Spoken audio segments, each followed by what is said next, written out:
अस्सलाम वालेकुम। ईद का दूसरा दिन हो, हम बारबेक्यू ना करें, तरह तरह के पकवान न बनाएं, छत पे चढ़ के पार्टियां ना मनाएं, तो ये हो ही नहीं सकता।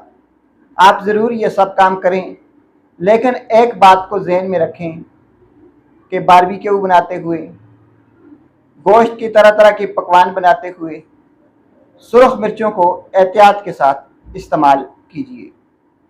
सुरख मिर्चें कम मिकदार में तो इंसानी जिस्म के लिए फ़ायदेमंद हैं, लेकिन सुरख मिर्चों का बेतहाशा बेदरग इस्तेमाल हमारी सेहत के लिए इंतहाई नुकसानदेह है।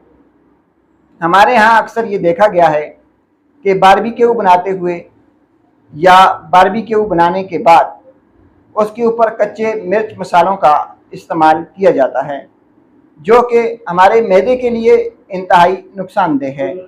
इससे मैदे में अल्सर बनने का ख़तरा रहता है।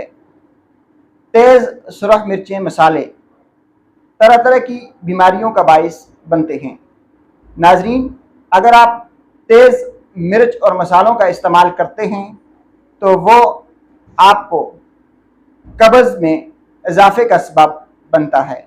अगर आप तेज़ मिर्चें और मसाले इस्तेमाल कर रहे हैं तो आपके मुंह में ज़ख़म और छाले होने का ख़दशा है। अगर आप तेज़ मिर्च और मसाले इस्तेमाल कर रहे हैं तो आपके मैदे और पेट में दर्द हो सकता है, मरोड़ उठ सकते हैं, मैदे में जलन हो सकती है और सबसे बढ़कर बवासीर की शिकायत पैदा हो सकती है। बवासीर एक इंतहाई ख़राब किस्म का मर्ज़ है जो कि ज़्यादातर तेज़ मिर्च मसालों और बेहतियाती के साथ खाए गए खानों की वजह से पैदा होता है। डियर व्यूअर्स, आप ज़रूर हर तरह के बारबेक्यूज़ करें, आप मुख्तलिफ़ किस्म के पकवान बनाएं, लेकिन उसमें आप ज़्यादातर काली मिर्च का इस्तेमाल करें, हरी मिर्च का इस्तेमाल करें, लेकिन सुरख पिसी हुई मिर्च जो है वो आप कम से कम और इंतहाई एहतियात के साथ इस्तेमाल करें, ताकि आपकी सेहत जो है वो अच्छी रहे। जब आपकी सेहत अच्छी रहेगी तो फिर अगली ईद पे भी आप मज़े मज़े के बारबेक्यूज़ बना सकेंगे।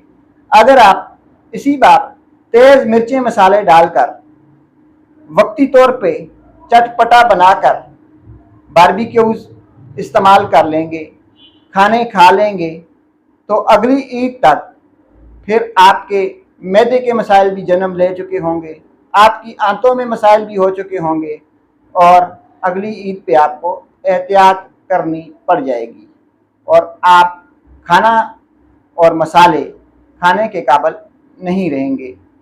नाजरीन, अपनी सेहत का ख्याल रखें, तेज़ मिर्च मसालों से अपने आप को दूर रखें, सादा और मुतवाज़न ग़िज़ा खाएं और ईद के दिनों में अपने प्यारों के हमरा खुशियाँ ज़रूर मनाएं, मगर अपनी सेहत का ख्याल रखते हुए। शुक्रिया।